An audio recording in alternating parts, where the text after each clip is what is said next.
Kelly Oubre Jr. had a kind of an interesting quote that I thought rattled some feathers yesterday. So, as we know, a couple weeks ago, Oubre sort of sounding off in the Instagram comments about how he's spoken about in the Philadelphia fan base, saying how he's not feeling the love. Well, he was asked about those comments on the stand, and Kelly Oubre Jr.'s reply about his online frustrations was, quote, "I'm not going to apologize for the things that I say because no one is going to do the same to me.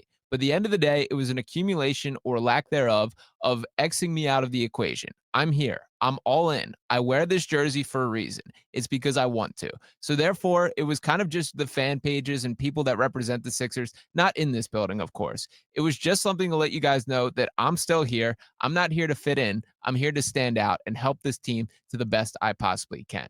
Nick McClay, your immediate reaction to that quote from Kelly Oubre Jr. is what? I honestly have no clue, man. I mean, he's someone that I love whenever he's on the court. He's a dog. He goes out there, puts his heart on that court pretty much all the time.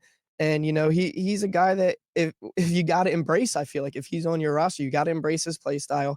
He's going to go out there. He might not, produce every single game. He's going to go out there and do what he needs to do. I think he's a player that you want in your corner if you're on an NBA roster.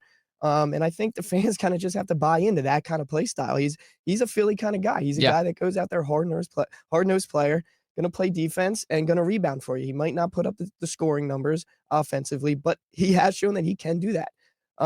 But I think this is just a Philly guy that we got to embrace, and just kind of go with the flow with how his situation is.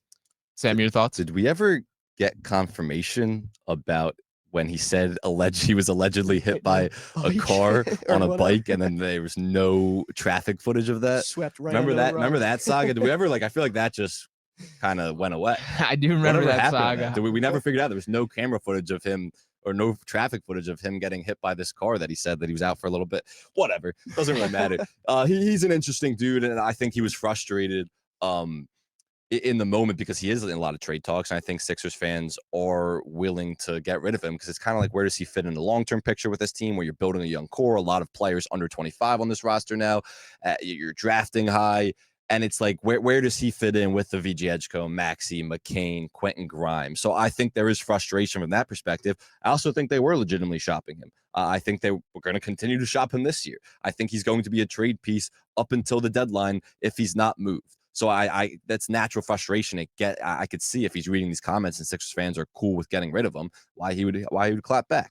Makes sense. Yeah, I'll continue to be a Kelly Oubre Jr. defender here. And the reason that I say that is, like, I just have a great respect for a dude in a season like last year who treated like a professional from start to finish, who competed for all 82, which was incredibly rare. He led the entire team in minutes last year because he was just available and around and competed and played hard. And I understand you can make like a very valid argument to me about like the analytics of why this guy's not a winning basketball player. I wish the shooting efficiency was better, but the dude competes his heart out, and I can just rock with a guy in my corner like that. So he's never going to be your best player. He's never going to be a guy that you want taking 20 shots a game. But I do think in the right role that Kelly Oubre Jr. can still be a positive basketball player. I think both things can be true, that he's been in spots where his role is too large for what his talent should be here in Philadelphia, but in a more minimized role, he still can be effective there.